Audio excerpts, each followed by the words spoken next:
عزیز طلباء السلام علیکم۔ تلنگانہ ڈگری سمسٹر اول سال اول زبان دوم اردو کی نصابی کتاب مطالعہ ادب کے حصے نظم میں پہلی جو نظم دی گئی ہے وہ نذیر اکبر آبادی کی نظم توحید ہے۔ تو آئیے آج ہم اس نظم کی تفہیم پڑھتے ہیں۔ سب سے پہلے ہم نظم کی تعریف دیکھتے ہیں۔ تو عزیز طلبہ، جیسا کہ آپ جانتے ہیں ہمارا اردو ادب یا تو نثر پر مشتمل ہوتا ہے یا نظم پر مشتمل ہوتا ہے۔ تو نظم کی تعریف کیا ہے دیکھتے ہیں۔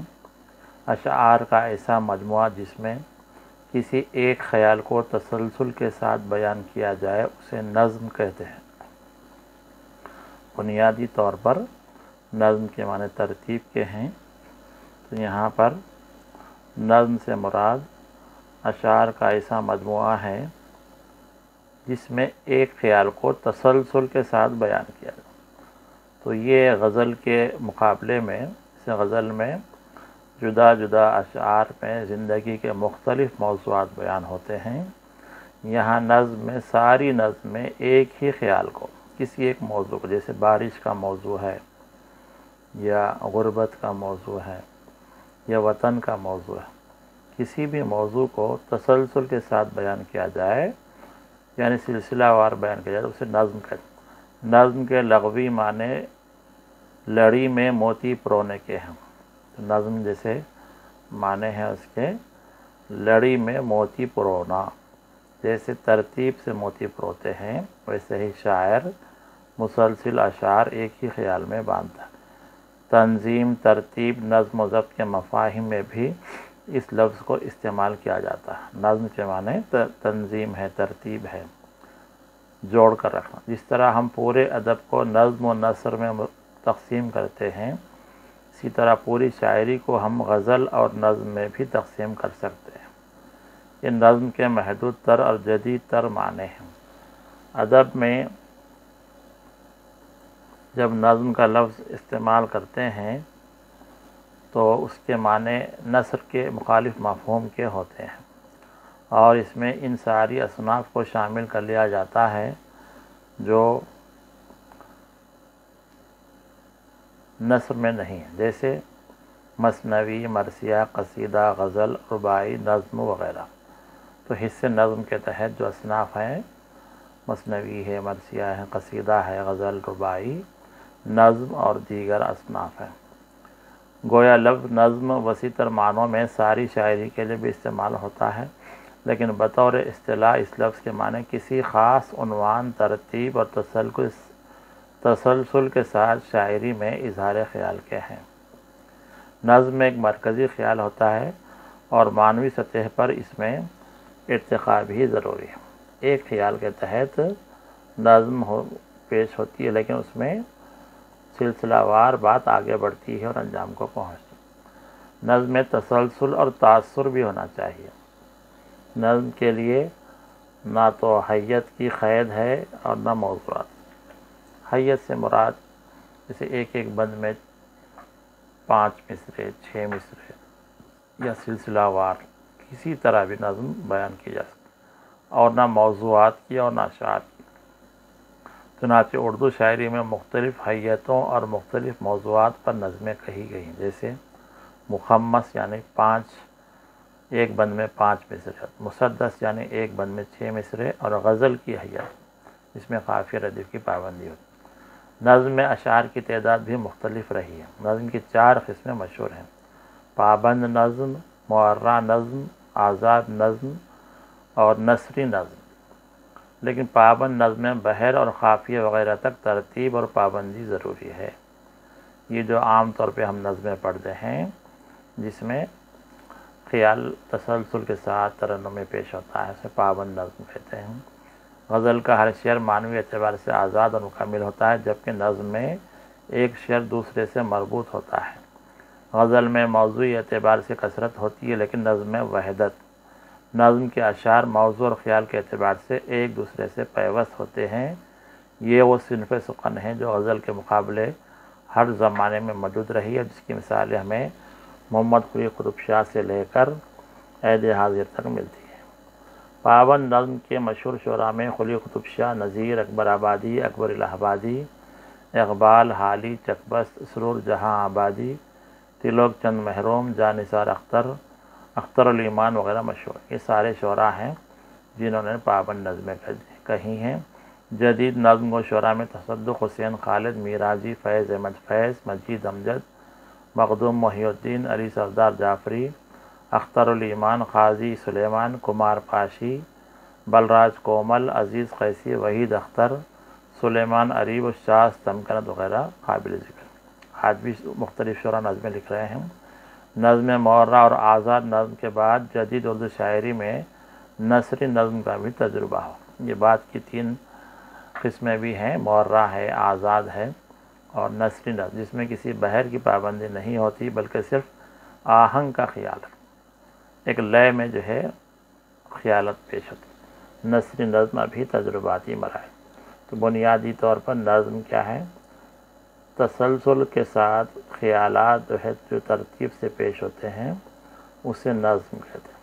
تو جیسے کہا گیا کہ ہماری نصابی کتاب میں نذیر اکبر آبادی کی نظم توحید ہے، تو آئیے سب سے پہلے ہم نذیر کا تعارف دیکھتے ہیں۔ یہ نذیر کی تصویر ہے۔ نذیر آگرے کے شاعر تھے اور 1735 میں پیدا ہوئے، 1830 میں انتقال ہوا۔ تو اس طرح ہم دیکھتے ہیں کہ نذیر نے تقریباً 95 سال عمر پائی تھی۔ اردو کے مشہور نظم و شاعر گزرے ہیں۔ دہلی میں پیدا ہوئے، بعد میں اکبر آباد آگرہ منتقل ہوئے۔ پیدا تو یہ دہلی میں ہوئے تھے لیکن آگرہ میں زندگی گزاری اور ساری زندگی وہیں گزاری۔ نذیر سیر سپاٹے کے رسیا تھے۔ وہ عرسوں اور جاتراؤں میں شرکت کرتے اور زندگی کے مشاہدات کو نظموں میں بیان کرتے تھے۔ وہ فطری شاعر تھے۔ نذیر کے بارے میں ہے کہ وہ ایک درویش قسم کے انسان تھے اور اکثر ادھر سے ادھر گھوما کرتے تھے عرسوں میں، جاتراؤں میں، اور ان کو عوامی شاعر کہا جاتا۔ لوگوں کے بہت قریب رہے، انہوں نے جو کچھ انہوں نے دیکھا اس کو بیان کیا۔ ان کی شاعری ہندوستانی تہذیب و تمدن کی آئینہ دار ہے۔ انہوں نے ہندوستان کے جتنے تہوار ہیں، عید ہے، شب برات ہے، ہولی ہے، دیوالی ہے، اور روٹی کے تعلق سے، ککڑی کے تعلق سے، غریبی کے تعلق سے، سب انہوں نے موضوعات بیان کیے ہیں۔ ان کی شاعری عوامی زبان کی شاعری ہے۔ ان کی مشہور نظمیں آدمی نامہ، بنجارہ نامہ وغیرہ ہیں، اور ان کی نظم جو نصابی کتاب میں دی گئی ہے وہ توحید ہے۔ آئیے اب ہم اس نظم کو پڑھتے ہیں۔ نظم توحید، دیکھیے اس میں ایک ایک بند میں کتنے مصرے ہیں، 1 2، ہاں، تو یہ جو ہے عشرے کی حیت میں لکھی ہوئی، یعنی ایک ایک بند میں 10 مصرے اس کے اندر شامل ہیں۔ تو نذیر جو ہے ان کو اظہار خیال کی بہت آزادی تھی اور تفصیل سے انہوں نے موضوعات کو بیان کیا ہے۔ تو نظم کا عنوان توحید، جیسے ہم جانتے ہیں کہ اللہ ایک ہے، اس بات کو توحید کہتے ہیں۔ یہ ہماری زندگی کی بہت بنیاد ہے کہ ہم اپنے خالق کو پہچانیں کہ وہ ایک ہے، تنہا ہے، اکیلا ہے، ہمیشہ سے ہے، ہمیشہ رہے گا، ساری کائنات کا مالک ہے، اسی نے ہم کو پیدا کیا، موت اسی کی طرف سے آتی ہے، وہی ہمیں رزق دیتا ہے۔ یہ ساری باتیں ہمارے ایمان کا حصہ ہیں، اور توحید کو بیان کرتی ہوئی قرآن میں جو آیت سورہ ہے، سورہ اخلاص، قل هو اللہ احد اللہ الصمد لم یلد ولم یولد ولم یکن لہ کفوا احد، کہو اللہ ایک ہے، اللہ بے نیاز ہے، نہ وہ کسی سے پیدا ہوا، نہ اس کی کوئی اولاد ہے، اور وہ بے نیاز، اور وہ ایک ہے، تنہا ہے۔ تو اس موضوع کو کس طرح نذیر نے یہاں پیش کیا ہے، آئیے ہم نظم پڑھتے ہیں۔ تنہا نہ اسے اپنے دل تنگ میں پہچان، ہر باغ میں، ہر دشت میں، ہر سنگ میں پہچان۔ اب شاعر نذیر اس نظم کے پڑھنے والے انسانوں سے خطاب کرتے ہوئے کہتے ہیں کہ ہم اللہ کو اپنے تنگ دل کے اندر اکیلا نہ سمجھیں، بلکہ اللہ اس کائنات میں ہر جگہ ہے، ہر باغ میں، ہر دشت میں، ہر سنگ میں پہچان۔ اگر ہماری نظر گہری ہے تو ہم باغ میں دیکھتے ہیں کہ طرح طرح کے پیڑ پودے ہیں، طرح طرح کے پھول اور پھل والے پودے ہیں، کہیں لال ہے، کہیں پیلا ہے، کہیں ہرا۔ ہر دشت میں جنگل دیکھیے کہ یہ بڑی قدرت اللہ کی ہے کہ وہاں کوئی انسان نہیں ہوتا ہے، لیکن اللہ کی قدرت سے پیڑ پودے اگتے ہیں اور جاندار اس کے اندر رہتے ہیں۔ ہر سنگ میں پہچان، پہاڑوں پر دیکھیے پتھر مختلف قسم کے ہوتے ہیں، یہ سب خدا کی قدرت ہے کہ نذیر انسانوں کو کہہ رہے ہیں کہ کائنات میں موجود چیزوں سے خدا کی قدرت کو پہچاننا دیں۔ بے رنگ میں یا رنگ میں یا نئے رنگ میں پہچان، رنگ بھی اللہ تعالیٰ کی قدرت ہے۔ پانی جس کا کوئی رنگ نہیں ہوتا، یہ بھی ایک عجیب اللہ کی قدرت۔ دنیا میں کئی رنگ ہیں، 7 رنگ تو ہم جانتے ہیں، اور نئے رنگ دیکھیے کہ یہ جو ہے قوس قزح میں ہے، جو کئی قسم کے رنگ آتے ہیں، تو رنگ بھی جو ہے اللہ کی قدرت ہے۔ منزل میں، مقامات میں، فرسنگ میں پہچان، انسان اپنے گھر پر ہوتا ہے، سکون میں ہوتا ہے، یہ بھی خدا کی قدرت ہے۔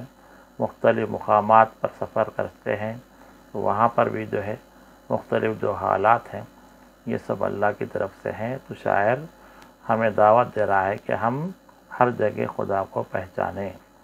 نت روم میں اور ہند میں اور زنگ میں پہچان، ہر راہ میں، ہر ساتھ میں، ہر سنگ میں پہچان۔ دنیا میں جتنے ممالک ہیں، جتنی تہذیبیں ہیں، وہاں کے لوگ ہیں، وہاں لوگوں کا رہن سہن ہے، یہ سب خدا کی طرف سے۔ ہر راہ میں، ہر ساتھ میں، راستہ ہو کہ منزل ہو، ہر سنگ میں، جگہ جگہ اللہ کی قدرت۔ ہر عزم ارادے میں، ہر آہنگ میں پہچان۔ دیکھو دنیا میں جتنی قومیں ترقی کی ہے اپنے عزائم و ارادوں سے کی ہے، انسان چاند تک پہنچ گیا، خلا تک پہنچ گیا ہے، یہ سب اللہ کی قدرت۔ ہر دھوم میں، ہر صلح میں، ہر جنگ میں پہچان۔ دنیا میں کئی قسم کی جنگیں ہوئی، صلح بھی ہوئی، یہ سب اللہ کی طرف سے ہے، انسان کی طرف سے کچھ نہیں۔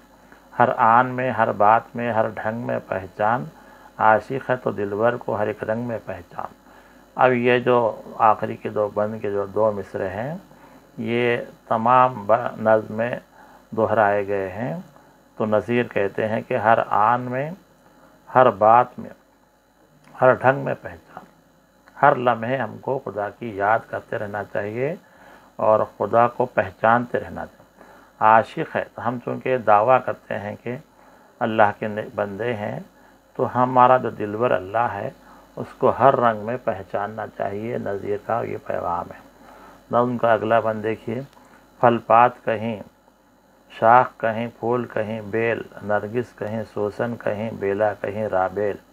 نذیر کے پاس الفاظ بہت تھے۔ اب یہ باغ میں جو پھل ہوتے ہیں، پتے ہوتے ہیں، شاخیں ہوتی ہیں، پھول ہیں، بیل ہیں، اور پھولوں کے انہوں نے نام گنائے ہیں، نرگس ہے، سوسن ہے، بیلا ہے، رابیل ہے، اور گلاب ہے، چمیلی ہے۔ یہ سارے جو رنگا رنگی اللہ تعالیٰ کی مخلوقات ہیں، اگر انسان غور کرے تو اپنے طور پہ ہم کوئی چیز پیدا نہیں کر سکتے، بلکہ ساری چیزیں جو خدا کی پیداوار ہیں، اور ہم کو انہیں دیکھ کر خدا کی قدرت کو پہچاننا چاہیے کہ پھول کیسے رنگ کے ہوتے ہیں۔ پتے سب ہرے ہوتے ہیں لیکن اس میں لگنے والے پھول رنگ برنگ۔ ان پھولوں میں رنگ کون بھرتا ہے؟ سوال کریں گے تو پتہ چلتا ہے کہ اللہ ہے، اس کی قدرت۔ آزاد کوئی سب سے کسی کا ہے کہیں میل، ملتا ہے کوئی راگ چمیلی کا کوئی تیل۔ اب نذیر فطرت کے مناظر بیان کرنے کے بعد انسانوں کا بیان کرتے ہیں کہ دنیا میں کچھ لوگ آزاد ہیں، کچھ لوگ ایک دوسرے سے مل جل کر رہتے ہیں۔ ہندوستان میں جیسے کئی مذاہب کے لوگ ہیں، کئی زبانیں بولنے والے ہیں، کئی تہذیبیں ہیں، کئی تہذیبوں پر عمل کرنے والا۔ ملتا ہے کوئی راکھ چمیلی کا کوئی تیل۔ اب یہاں 2 متضاد قسم انسانوں کے بیان کی ہے۔ غربت کے سبب راکھ ملنا محاورہ ہے کہ انسان جو ہے غریبی میں، مٹی میں، دھول میں محنت کر کے کماتا ہے اور گھر کو آتا ہے تو سارا جس کے جسم پر دھول لگی، مزدور کا یہاں پر ذکر ہے۔ اور کوئی لوگ چمیلی کا تیل لگاتے ہیں، عام طور پر جو ہے سیدھا سادہ تیل ہوتا ہے، لیکن جو دولت مند لوگ ہیں قیمتی تیل لگاتے ہیں۔ تو یہاں پر امیر اور غریب کا ذکر کرتے ہوئے نذیر کہتے ہیں کہ دنیا میں امیری اور غریبی اللہ کی طرف سے ہے، تاکہ یہ پہچان رہے کہ امیر کون ہے، غریب کون۔ اگر سب امیر رہے تو غریب کا پتہ نہیں چلتا، غریب کو سامنے رکھے، جیسے اجالا اور اندھیرا دو متضاد چیزیں ہیں۔ جب تک اندھیرا رہے گا تو اجالے کی اہمیت نہیں ہوگی، اور جب اجالا ہو جائے گا تو اندھیرا ختم ہو جائے گا۔ کرتا ہے کوئی ظلم، کوئی لیتا ہے جھیل، باندھے ہے کہیں تلوار، اٹھاتا ہے کوئی سیل۔ تو نظیر یہاں پر پھر انسانوں کی صفت بیان کر رہے ہیں، کوئی ظلم کرتا ہے تو کوئی مظلوم ہوتا ہے، جیسے رعایا ہوتی ہے اور بادشاہ ہوتا ہے۔ کئی زمانے ماضی میں جو ہے جنگیں ہوئی ہیں اور لوگوں نے مظالم جھیل ہے۔ ہندوستان میں انگریزوں کا قبضہ رہا، اس سے پہلے مغلوں کا قبضہ رہا۔ یہ ظالم اور مظلوم کا جو معاملہ ہے یہ اللہ کی طرف سے ہے۔ کوئی تلوار باندھ کے ہے، کوئی اٹھاتا ہے، یہ جو ہے ہل چلاتا ہے، یہ ساری چیزیں اللہ کی طرف سے۔ ادنا کوئی اعلیٰ، کوئی سوکھا، کوئی ون پیل، جب غور سے دیکھا تو اسی کے ہیں سب کھیل۔ یہ انسانوں میں ادنا ہے، اعلیٰ ہے، دبلا ہے، موٹا ہے، یہ سب اللہ کی طرف سے۔ اسی لیے نظیر کہتے ہیں، ہر آن میں، ہر بات میں، ہر ڈھنگ میں پہچان، عاشق ہے تو دلبر کو ہر ایک رنگ میں پہچان۔ یہ انسانوں کی جو متضاد قسمیں ہیں یہ اللہ کی طرف سے بنائی ہیں، اور ہمیں ان میں غور و فکر کرتے ہوئے اللہ کی قدرت کو پہچاننا ہے۔ اب اگلا بند دیکھیے نظم کا۔ گاتا ہے کوئی شوق میں، کرتا ہے کوئی حال، چھانے ہیں کوئی خاک، اڑاتا ہے کوئی مال۔ اب جن کے پاس دولت ہے، سکون ہے، تو لوگ خوشی سے گیت گاتے ہیں، اور کچھ لوگ اپنا حال بیان کرتے ہیں کہ اللہ تعالی ہماری جو ہے غربت کو دور نہیں کیا ہے، معاشی طور پہ پریشان ہے۔ کوئی خاک چھانتا ہے، وہ معیشت کے لیے، روزگار کے لیے لوگ ادھر سے ادھر پھرتے ہیں، اور کچھ لوگوں کے پاس پیسہ ہے تو وہ اڑاتے ہیں، بہت زیادہ خرچ کرتے ہیں۔ تو یہ دولت کی جو اونچ نیچ ہے یہ اللہ کی طرف سے ہے۔ ہنستا ہے کوئی شاد، کسی کا ہے برا حال، کوئی خوشی سے ہنستا ہے، کوئی غم میں روتا ہے، روتا ہے کوئی ہو کے غم و درد میں پامال۔ اکثر لوگوں کو دکھ درد ہوتے ہیں اور وہ اپنے غموں کی وجہ سے پریشان رہتے ہیں، تو یہ خوشی اور غم جو لوگوں میں پائے جاتے ہیں یہ اللہ کی طرف سے ہے۔ انسان اگر جو ہے غم میں ہے تو صبر کرنا چاہیے، اللہ سے مدد مانگنا چاہیے، اور خوشی ہے تو وہ شکر کرنا چاہیے اور اپنے خوشیوں کو دوسروں میں بانٹنا چاہیے۔ ناچے ہے کوئی شوق، بجاتا ہے کوئی گال، پہنے ہے کوئی چیتھڑے، اوڑے ہے کوئی شال۔ اب انسان جو خوشی میں ہے، اپنی جو شادی بیاہ کی تقاریب ہے اس کے اندر ناچتا ہے، گیت گاتا ہے، اور کچھ لوگ غریب ہیں، پھٹے پرانے پیون لگے کپڑے پہنتے ہیں، اور کچھ لوگ ہیں قیمتی شال اوڑے۔ یہ امیری غریبی کا ایک مرتبہ پھر انہوں نے مثال پیش کی ہے۔ کرتا ہے کوئی ناز، دکھاتا ہے کوئی حال۔ کچھ لوگ ناز کرتے ہیں کہ دیکھو ہمارے پاس دولت ہے، اور کچھ لوگ وہ ہے اپنی غریبی کو بتاتے ہیں، دیکھو ہم کیسے غریب ہیں، رہنے کو گھر نہیں۔ جب غور سے دیکھا تو اسی کی ہے یہ سب چال۔ یہ غور کرنا بہت ضروری ہے کہ یہ انسانوں کی اونچ نیچ اللہ کی طرف سے بنائی ہوئی ہے۔ ہر آن میں، ہر بات میں، ہر ڈھنگ میں پہچان، عاشق ہے تو دلبر کو ہر ایک رنگ میں پہچان۔ تو ہم اللہ کے سچے اگر چاہنے والے ہیں تو یہ جو دنیا کی تفریق ہے اس کو پہچاننا دے۔ اب نظیر اگلے بند میں کہتے ہیں، جاتا ہے حرم میں کوئی قرآن بغل مار، کہتا ہے کوئی دیر میں پوتھی کے سما جاؤں۔ اب یہ مذہبی اعتبار سے مسلمان مسجد میں جاتے ہیں، قرآن پڑھتے ہیں، اور مندر میں جو ہے وہ پجاری اپنے منتر پڑھ کر سناتا ہے۔ پہنچا ہے کوئی پار، بھٹکتا ہے کوئی وار۔ دینی اعتبار سے کچھ لوگ کامیاب ہو گئے ہیں اور کچھ لوگ بھٹک گئے ہیں۔ بیٹھا ہے کوئی عیش میں، پھرتا ہے کوئی زار۔ کچھ لوگ سکون میں عیش کر رہے ہیں اور کوئی در بدر پھر رہے ہیں۔ عاجز کوئی بےکس، کوئی ظالم کوئی لٹوار۔ یہ بھی انسانوں کی قسمیں ہیں کہ عاجز ہے، بےکس ہے، ظالم ہے۔ مفلس کوئی نادار، تونگر کوئی زردار۔ یہ غریب ہے، مفلس ہے، اور تونگر دولت مند ہے، پیسے والے۔ زخمی کوئی ماندہ، کوئی اچھا کوئی بدکار۔ لوگ زخمی بھی ہوتے ہیں، جنگ میں لڑ کے حادثے میں زخمی ہوتے ہیں۔ ماندہ کوئی، غریبی ہے، پریشان حال ہے۔ بدکار، جب غور سے دیکھا تو اسی کے ہیں سب اسرار۔ اسرار کا مطلب یہی ہے کہ دنیا میں جو کچھ ہو رہا ہے یہ راز ہے، اور یہ اللہ تعالیٰ کی طرف سے۔ ہر آن میں، ہر بات میں، ہر ڈھنگ میں پہچان، عاشق ہے تو دلبر کو ہر ایک رنگ میں پہچان۔ اب یہ نظیر جو ہے ہم سے کہہ رہے ہیں کہ ہم اللہ تعالیٰ کو اس طرح پہچان۔ اب اگلا بند دیکھیے،